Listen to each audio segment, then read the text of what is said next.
اکمل عرش کے عوض سود کی انٹی لے آئی. جانتی تھی کہ یہ مقام سود و زیاں کا نہیں، خواہان گوہر کی زنجیر کے حلقہ بننے کا ہے. ہم وہ ہیں جن کے خون سے تیری راہ سب ہے گل، مت کر خراب ہم کو تو اوروں میں سان کر. میرے قلم خام کی شوخی دیکھیے کہ ہوائے معدن سے مس ہوئے بغیر کیسی اجلی چاندی اگلنے کا آرزو مند ہے. کہاں شمس الرحمان فاروقی، کہاں میں، مگر مجھ سے کھوٹے سکے کی کم سوادی کو ہمیشہ سابقین کی ناموس نے بچایا. آج بھی وہی ہاتھ تھامے گئے. فاروقی صاحب کے چاہنے والے حد سے سوا تھے اور ہیں. لکھنے والوں نے ان پر خوب جم کر لکھا، میں اس میں کیا اضافہ کر سکتا ہوں. میں تو ان کے خوشہ چینوں کی قطار میں ہوں. ان کی تحریروں نے مجھے کہاں کہاں رسوا ہونے سے بچایا، یہ تو میرے دانا احباب جانتے ہیں. لیکن ان کے نام سے میں نے کیا کیا رفتیں پائی یہ شاید لوگ نہ جانتے ہوں. میں بہت کھلے دل اور کشادہ سینے کے ساتھ یہ اعتراف کرتا ہوں، جو کچھ کہ میں ہوں اور جو لفظ و بیان میری دسترس میں ہے، اس میں سے 1% بھی میرا کمال نہیں. یا اگلوں کی دھوپ سے سینہ تاپنے کے تو فعل ہیں، یا شمس الرحمان فاروقی کے حرف و معنی کا مستعین. فاروقی صاحب سے میری شناسائی چکوال کی مردم زا سرزمین میں ہوئی. یہ بات غالباً 2006 کے اوائل کی رہی ہوگی. سن کے اعتبار سے میں 13-14 برس کا تھا، مگر والدہ صاحبہ کی ابتدائی روک ٹوک اور استاد صدرش جناب اشرف آصف کی بیٹھکوں نے کتاب خانی کی زڑ لگا دی تھی. صبحوں اور شاموں پر بھاری کتابوں کے ہلکے ہلکے سائے پڑتے تھے. چکوال شہر میں کشمیر بک ڈیپو نے ہمارے خون سوا سیر کر رکھے تھے. یہ مکتبہ سچ پوچھئے تو باغ کتاب ہے اور پھلوں سے لدا. فرش تا سقف جہاں دیکھو کتابوں کی نہ ختم ہونے والی روشیں. تو اس پر لطف یہ کہ ہر کتاب نصف قیمت پر مہیا. مکتبوں کا علم تو خیر ہمیں بہت بعد میں ہوا، لیکن اس سے بڑھ کر اس دکان کی کتاب نوازی کیا ہوگی کہ سنگ میل ایسے جیب گراں مطبع کی کتابیں بھی 50% رعایت پر دستیاب تھیں. عصر کی نماز مسجد میں مولوی صاحب کی پیش امامت میں ادا کرنے کے بعد میں روز ایک نئی کتاب تھامتا اور خوشی خوشی اشرف آصف صاحب کی موٹر پر سوار دور کرمزی پہاڑوں کے بسیط دامن میں ان ڈھابوں کی راہ دیکھتا جن کے خستہ مٹی والے پیالوں نے چائے کی راہ بہت کچھ وہ بھول کر پلایا کہ آج بھی اس کا کھاتے ہیں. ہمارا جیب اس روز افزون شوق کی کفایت کہاں تک کرتا. بالآخر ہم نے شہد کے واحد سرکاری کتب خانے کی ممبرشپ لے لی. دراصل ہم نے جناب اشرف آصف صاحب کا لائبریری کارڈ داب لیا. اب ہم تھے اور سرخوشی شہر آرزو روز جھولی بھر بھر کر کتابیں گھر لاتے اور بار ان پستکوں کا احساب پر زری نہ پاتے. کمرے کو کمرہ کاہے رہنے دیا تھا، مامون الرشید کا بیت الحکمہ بنا ڈالا تھا. کتب خانے سے ان دنوں احتشام حسین کی کتابیں ہاتھ آنے کے سوا جو نادیدہ گوہر ہاتھ لگا تھا وہ فاروقی صاحب کی شعر، غیر شعر اور نثر تھا. یہ باریک تختی کا پرانا نسخہ تھا، شاید چھپائی الہ آباد ہی کی تھی. لطف کی بات یہ تھی کہ کتاب کھولتے ہی جو صفحہ سامنے آیا اس پر لکھا تھا سید احتشام حسین مرحوم کے نام. نیچے ہاتھ سے لکھے کچھ انگریزی مصروں کی نقل تھی. یہیں سے ہمیں احتشام صاحب کے باقی نہ رہنے کی صدمہ اندوز خبر ہوئی. میرا معمول ہے نئی کتاب پڑھنے سے پہلے اسے آغاز و انجام اور درمیان سے کئی جگہوں سے کھول کر دیکھتا ہوں. اس وقت بھی ایسا ہوا، جس مضمون پر نظر جم گئی اب بھی کچھ کچھ یاد ہے. آغاز کچھ یوں تھا. اب یہ ان کے الفاظ نہیں ہیں جو مجھے یاد رہ گئے. آپ کو مشکل سے یقین آئے گا لیکن سچ یہی ہے کہ میں نے بچپن میں نہ کبڈی کھیلی، نہ گلی ڈنڈا، نہ گولیاں پھینکی، نہ پتنگ اڑایا، نہ درختوں پر چڑھے، نہ کود پھان کی. بس مطالعے کی اڑتی بہتی بہلی یہاں سے بے قابو ہوئی اور اس جگہ جا کر دم لیا جہاں یہ 14-15 صفحے کا مضمون ختم ہوا. اس روز کے بعد فاروقی صاحب کی تحریر سے عشق ہو گیا. مجھے یہ کہنے میں فخر ہے فاروقی صاحب ادب میں میرے پہلے اور مستقل محبوب ٹھہرے. باقی جن جن نگینوں کو میں نے ہرد جہاں بنایا ان میں سے اکثر انہی کے تراشیدہ و چنیدہ تھے. اگلے 5-7 برسوں میں نے ان کے قلم سے تراوش سبھی کھلتی بڑھتی پھلواریوں کی سیر کی. ایک سے بڑھ کر ایک گلے تر، پہلے سے سوا دوسری شاخ نہال. اس زمانے میں فاروقی صاحب کی ساری کتابیں پاکستان میں دستیاب نہیں تھیں، لہذا جمع آوری کے لیے بڑے کسالے کھینچنے پڑے. صرف 2 کتابوں کی خریدنے کی داستان نقل کرتا ہوں. قیاس کن ز گلستان من بہار مرا، شعر شور انگیز میں نے BA میں پڑھی تھی. اورینٹل کالج کے کتاب خانے کا نسخہ تو مانو ختم ہو گیا تھا. کتاب خانے میں ایک ہی سیٹ تھا. روز جی میں آتا کہ چرا لوں اور ایسا کر بھی لیتا، مگر دیانتداری کی بجائے ازلی کم ہمتی نے راہ. قصہ کوتاب دن رات یہی ٹو رہتی کہ کسی طرح یہ چہار کتب راشدین مل جائیں تو دل کو ہدایت ہو۔ ان دنوں کاپرا آرٹ گیلری جانے کا اتفاق ہوا، کیا دیکھتا ہوں کہ جو بھی الماری میں یہ چاروں اپنی چھپ دکھا رہی ہیں فوراً کاؤنٹر کو بھاگا، لیکن قیمت جو پتہ کی تو سالم 1800 اور میرے پاس تو یہ آدھے بھی نہ تھے۔ میرا بول پن دیکھیے کہ جو صاحب کاؤنٹر پہ تھے ان کے سر ہو گیا کہ آج ہی چاہیے لیکن پیسے 4 دن بعد مہیا کروں گا۔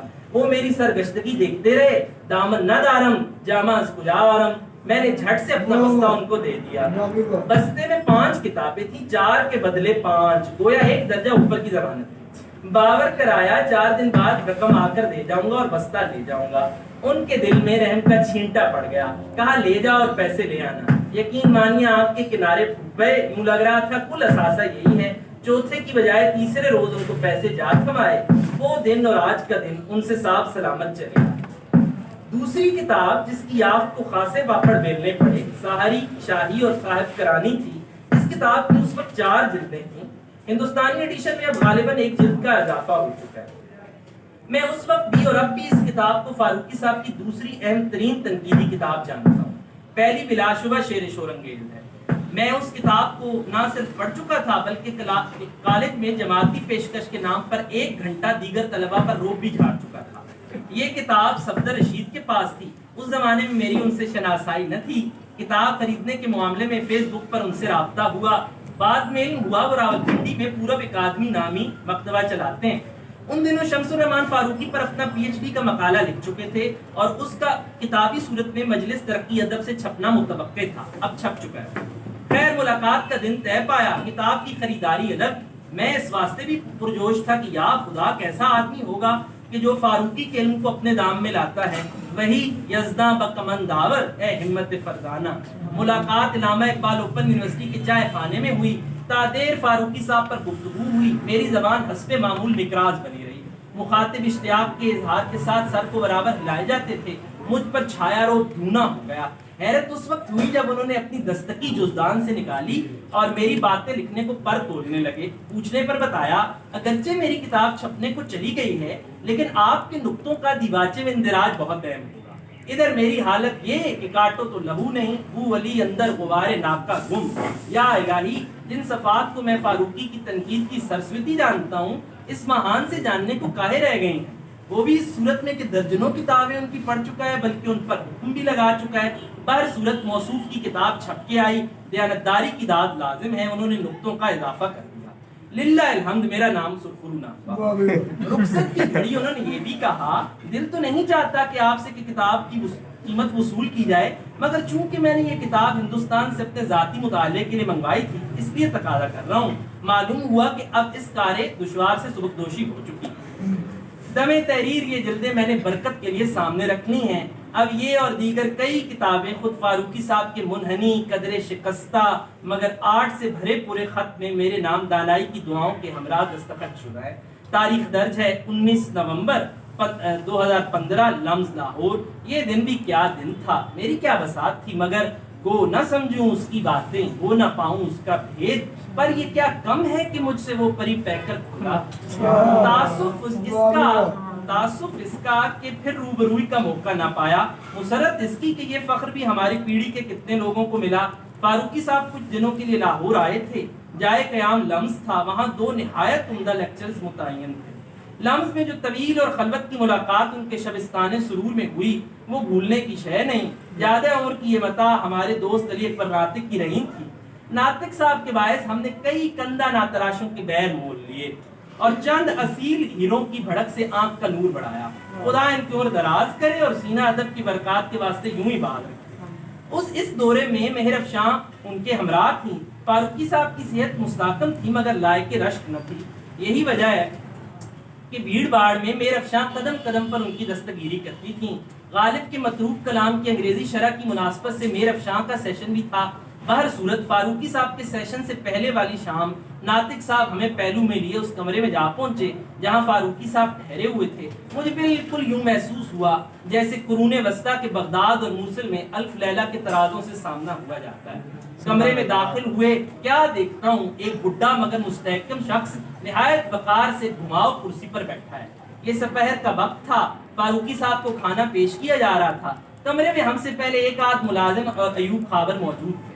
ناطق کو دیکھ کر فاروقی صاحب باغ باغ ہو گئے۔ اب ان کی گفتگو چہکار میں بدلنے لگی، لیکن میری سماعتوں میں ان کی بلند آواز دھیمی ہوتی گئی اور میری آنکھیں ان کے سراپے میں گم ہو گئیں۔ گندمی رنگ، کشادہ ماتھا، ناک پتلی لیکن بائیں طرف سے کم گھیر، متحرک ککڑی سی انگلیاں، اجلی ململ کا کرتا اور کھلا علی گڑھ کٹ پاجامہ، موسم کی مناسبت سے پستئی اونی شال، جو شال کم اور سوزنی زیادہ معلوم ہوتی تھی، کھلی سیاہ پیزار۔ لیجیے حلیہ، ظاہری حلیہ مکمل۔ پہلی ہی نگاہ میں کھل گیا کہ وہ نادر اور خوش ظاہر و باطن لوگوں میں سے ہیں جو ہر محفل کی جان ہوتے ہیں۔ ناطق کو جس اتفاق اور محبت سے میرے لطف آ گیا، کھانا بہت کم کھا رہے تھے، اپنے اونچے کہکہوں کے ساتھ غپ اڑانے میں مگن تھے۔ کئی بانس اونچے ہوتے یہ کہکے ہمیشہ ان کی پہچان رہے۔ اچانک کسی سبیل سے بات تاریخ پر جا نکلی تو کمال کشادہ دلی سے ناطق کی طرف اشارہ کر کے کہنے لگے، دیکھ لو یہ ہمارے مائی باپ کو برا کہتا ہے اور ہم اس کے چاہنے والے ہیں۔ ناطق بھائی کے اتوار میں بھی ان کے سامنے اعتراف و اقبال سے مملو جو اخلاص ہم نے دیکھا، اس کے بعد کسی شخص کے ساتھ یہ رویہ دیکھنے میں نہ آیا۔ ہائے، یہ تو اس شخص کی باتوں ہی میں جادو ہے سلیم، ایک نظر دیکھ لیا اور خزانہ ہوئے لوگ۔ خدا جانے دلی میں ناطق بھائی نے انہیں حضرت علی اور مرحب کے مارکے سے منسوب کیا خاص پنجابی انداز کا لطیفہ سنایا تھا کہ دوبارہ سننے پر مصر ہو گئے۔ مجھے نقل کفر نہ باشد کے معنی خوب پتہ ہیں، لیکن جان کو عزیز رکھتے ہوئے لطیفہ حذف کر رہا ہوں۔ ادھر لطیفہ ختم ہوا، ادھر فاروقی صاحب کی ہنسی کا مت پوچھو، بلیوں چلتے جاتے ہیں، کچھ تو لطیفے کے سبب اور کچھ فاروقی صاحب کو ہنستے دیکھ کر کہکہوں کے فوارے نے ماحول کو ترویج اور زعفران زار کر دیا۔ وہاں ناطق صاحب نے میرا بہت محبت بھرا تعارف کرایا۔ میں فاروقی صاحب کی کرسی کے پائے سے لگ کر بیٹھ گیا اور ان کی پنڈلیاں داپنے لگا۔ جو لوگ فاروقی صاحب کے مزاج سے آگاہ ہیں جانتے ہیں کہ وہ ان تکلفات کو مطلق پسند نہیں کرتے، لیکن اس وقت کمال شفقت سے چمکارنے لگے۔ تھوڑی دیر گزری تو کہا، بھائی اس لونڈے کے ساتھ میری تصویریں لے لو، یہ تو سچ مچ ہماری محبت میں ڈوبا ہوا ہے۔ وہ تصویریں کس نے لیں اور فاروقی صاحب کا مخاطب کون تھا مجھے معلوم نہ ہو سکا۔ علم کا یہ ہوتا، محویت کا عالم ہی کچھ اور تھا۔ ساغر کو میرے ہاتھ سے لیجو کہ چلا میں جاتے ہوئے فاروقی صاحب کی کچھ کتابیں بغل میں داب لے گیا تھا، ان کی توجہ پاتے ہی سامنے رکھ دیں۔ انہوں نے سب پر بہت ملاطفت سے دستخط کیے اور حکمت کی دعائیں لکھیں۔ اس ملاقات میں میں نے دبے دبے لفظوں میں ان سے میر صاحب اور شعر شور انگیز کے حوالے سے کچھ کہا سنا۔ ان وقتوں پر مجھ پر نفسیات اور فلسفے کا نشہ غالب تھا، دو ایک پرانی کام کی چیزیں بھی ہاتھ لگی تھیں۔ فاروقی صاحب نے شعر شور انگیز میں ایک جگہ میر کی فارسی غزل میں رنگوں کے امتزاج پر بات کرتے ہوئے لکھا ہے کہ میر کے کلام فارسی میں اگر کوئی رنگوں کو جاننے والا ہو تو باقاعدہ محسوس ہوتا ہے کہ انہوں نے قلم کی جا منہ قلم پکڑ رکھا ہے اور رنگوں کی رموں سے 7 کمانیاں بناتے جاتے ہیں۔ میں نے فاروقی صاحب کے سامنے رنگوں کی نفسیات، اس کی دو ایک نفسیاتی تھیوریوں کے بارے میں بات کی اور پوچھا کہ کیا کلام فارسی کا رنگوں کی نفسیات کے تناظر میں مطالعہ ہو سکتا ہے۔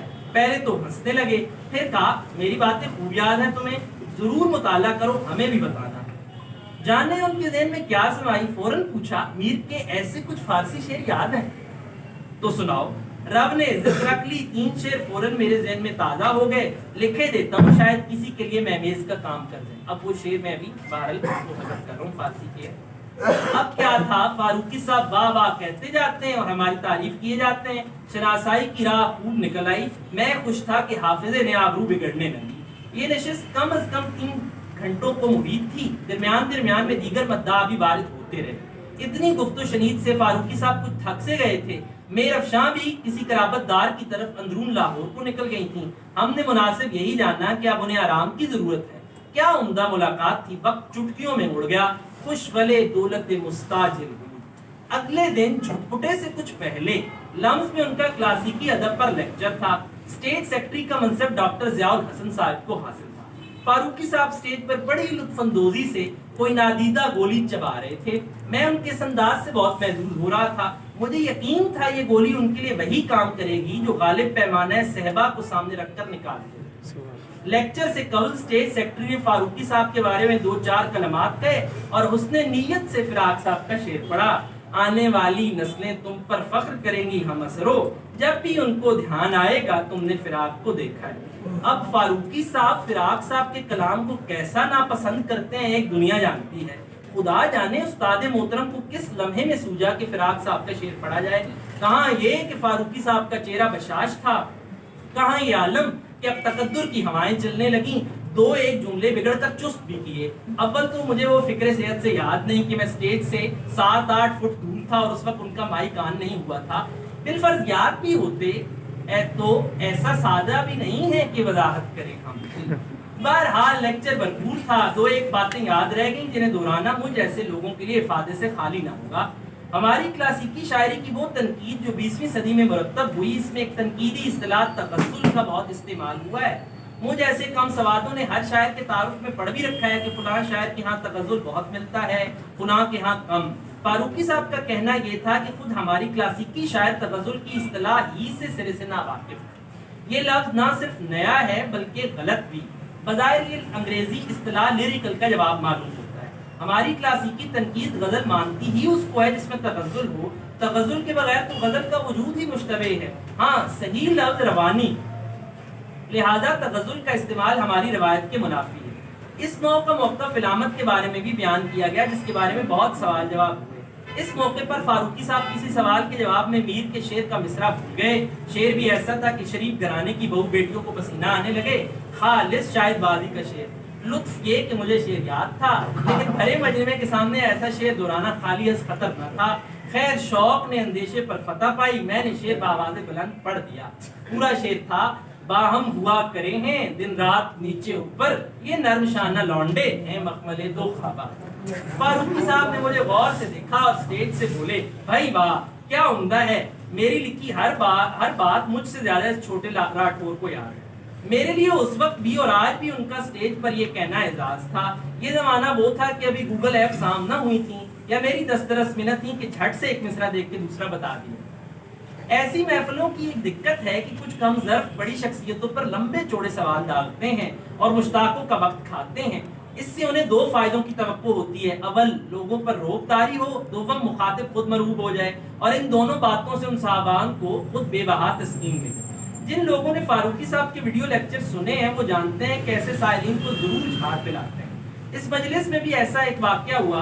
اورینٹل کالج کے ایک سدا بہار طالب علم بریکٹ میں ان کا نام لینا اس لیے نامناسب ہے کہ وہ نام ان کا اپنا ہے ہی نہیں بلکہ دو ادیبوں کے اسماء کا ملغوبہ ہے. بریکٹ فاروقی صاحب سے 5 منٹ کا سوال کیا. فاروقی صاحب سخت چین بچین ہوئے اور اپنے لہجے میں کہا: بھائی مجھے نہ پڑھاؤ، سیدھی بات کرو. اب ان کی شامت جو آئی تو کہنے لگے: فاروقی صاحب مجھے ایرا گہرا نہ جانیے، میں ایک سرکاری ادارے میں اردو کا لیکچرر ہوں. بلا ہو اس جملے کا. فاروقی صاحب اس معصوم سوال کو سن ہنس ہنس کے دورے ہو گئے اور بات رفت و گذشت ہو گئی. سادہ دلی کی آخرش ہم کو بچا کے لے گئی. اگلے دن کا سیشن الحمرا میں تھا. فاروقی صاحب کی گفتگو میر پر تھی. میر ان کی زندگی کا حاصل ہے، لہذا شاندار جلسہ ہوا. بس وہی عالم تھا، وہ کہیں اور سنا کرے کوئی. حال ایسے بھرا تھا کہ تھالی پھینکی جاتی تو سروں کے میناروں پر ہی آگے بڑھتی. اس جلسے میں ایک اہم بات میر کے کلام میں شیعت کے غالی عناصر پر ضمنی اور غیر ارادی گفتگو تھی.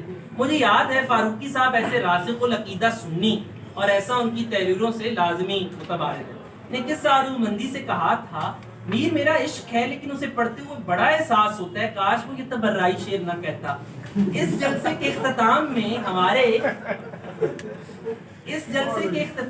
ہمارے ایک نکتہ ساز استاد نے کہ خرابی آواز کے باعث شریک محفل نہ تھے، مجھ سے کال پر پوچھا: فاروقی صاحب نے کس موضوع پر گفتگو کی؟ میر پر ہونے والی بحث کا سن کر برافروختہ ہو گئے. کہنے لگے: فاروقی صاحب کے پاس میر کے مال کے سوا بیچنے کو کچھ نہیں رہ گیا. میں نے بڑی لجاجت سے کہا: سر اب 80 سال کے بڈھے سے کسی نئے بات کی کیا توقع کی جا سکی ہے؟ آج کل ڈاکٹر صاحب این اپنی ادبی جوانی میں کل برصغیر میں ادب کے ہر گنبد پر نوآبادیات کا کلش چڑھاتے ہیں اور ہم سے کم ہمتوں کو ڈراتے ہیں. یا مظہر العجائب. ان نشستوں کے علاوہ پاک ٹی ہاؤس اور جی سی یونیورسٹی میں علیحدہ اجلاس ہوئے. جی سی میں اس زمانے میں ہماری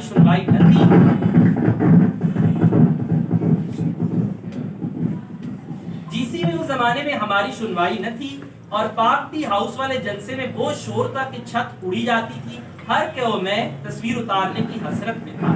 میں نے پنجوں کے بل فاروقی صاحب کی حالت زار دیکھی اور ہنستے ہوئے مال روڈ پر نکل آیا. اگلے دن فاروقی صاحب غالباً کراچی سے ہوتے ہوئے ہندوستان واپس چلے گئے. پر یوں کہ دل ان کی محبت سے مزید گھائل اور نظریں سوا مشتاق ہو گئیں۔ میں طویل عرصہ اس ملاقات کی سرشاری میں رہا۔ اس دن سے لے کر سناؤنی تک ان سے ٹیلی فونک رابطے کی 2-3 سبیلیں ہوئیں، البتہ ای میل پر ان سے مستقل رابطہ رہا۔ علی اکبر ناطق کی غزلوں کا مجموعہ سب بستیوں کے غزال چھپ کر آیا تو اس میں غزلوں کے حجم سے کچھ ہی چھوٹا میرا ایک مضمون تھا۔ شعر کہے تو چاند بنائے، بات کرے تو پھول، مضمون کا ایک تھا ناطق کی شاعری سے ہماری معاملت کا محبت نامہ۔ ناطق صاحب نے کتاب کی کچھ کاپیاں ہندوستان میں فاروقی صاحب کو بھی بھیجوائیں۔ انہوں نے غزلوں کے ساتھ میرا مضمون پڑھا اور فون پر خاص طور پر تعریف کی، بلکہ ایک فرمائش بھی کی کہ اس مضمون کو بڑھا کر 100 صفحے تک لے جاؤ تاکہ اسے جدید زبان میں شعر فہمی کا صحیح آغاز مانا جائے۔ یہ الفاظ انہی کے ہیں۔ افسوس کہ میری دائمی سستی سے وہ مضمون آگے نہ بڑھ سکا۔ اصل مضمون 35 صفحے کا تھا۔ ای میل کا جواب دینے میں ای میل کا جواب دینے میں فاروقی صاحب حیرت انگیز حد تک برق رفتار تھے۔ ان کی وفات کے بعد اشر نجمی کی کتاب سر آسماں وہ جو چاند تھا پڑھ کر ان کی ای میل لکھنے کی شتاب رفتاری معلوم ہونے پر عقل گم ہو گئی اور یقین ہو گیا کہ انسان دھن کا پکا ہو تو گوشہ گیر ہونے کی نہیں، منضبط ہونے کی حاجت ہوتی ہے۔ فاروقی صاحب دوسروں کی صحیح بات ماننے میں انہیں عذر نہ ہوتا تھا۔ ہمارے ایک دلچسپ لگے بندے نے بتایا کہ فاروقی صاحب کا ناول کئی چاند کے سر آسماں پڑھ کر میں نے انہیں شتابی ای میل کی کہ آپ نے حوالے کی کتابوں میں داؤد رہبر کی مشہور زمانہ کتاب مشاعرے کا شاید داغ کا تو ذکر ہی نہ کیا۔ فاروقی صاحب نے کچھ ہی دیر بعد جواب دیا اور اپنی کم علمی کا اعتراف کیا۔ اس سے مجھے قصہ یاد آیا، جب انگریزی میں سیمول جانسن کا وقی لغت چھپ کر آیا تو ایک خاتون نے اس سے گلہ کیا کہ فلاں لفظ تو داخل لغت ہونے سے رہ گیا۔ جانسن نے بڑی معصومیت سے جواب دیا، لا علمی محترمہ، مکمل لا علمی۔ آخری دنوں میں فاروقی صاحب کلاسیکی ادب کی اہم ترین لغت تضمین اللغات کی تالیف کا کام کر رہے تھے۔ اس کی 1-2 طویل قسطیں بھی شائع ہوں۔ یہ مجھے پتا چلا کہ ایک جلد چھپ بھی چکی ہے وہاں۔ میں نے ان قسطوں کو بار بار پڑھا اور بہت کچھ نیا سیکھا۔ ان کو ایک مختصر سا ای میل بھی بھیجا جس میں کچھ بچگانہ سوالات تھے۔ مجھے بالکل اندازہ نہیں تھا کہ وہ میری ای میل کا اتنا جلد جواب دیں گے، وہ بھی ایسا مسکت، واضح اور حوصلہ افزا کہ کئی نئی راہیں سوجنے لگیں۔ خدا مرحوم کو بہشت مقیم کرے۔ کرونا وبا کے پہلے سال میں اسلام آباد میں اپنے قیام کے دوران میں انہیں اپنی 10 نئی غزلیں بھیجیں اور لکھا کہ آپ برصغیر میں واحد آدمی ہیں جو مجھے بے آبرو ہونے سے بچا سکتے ہیں۔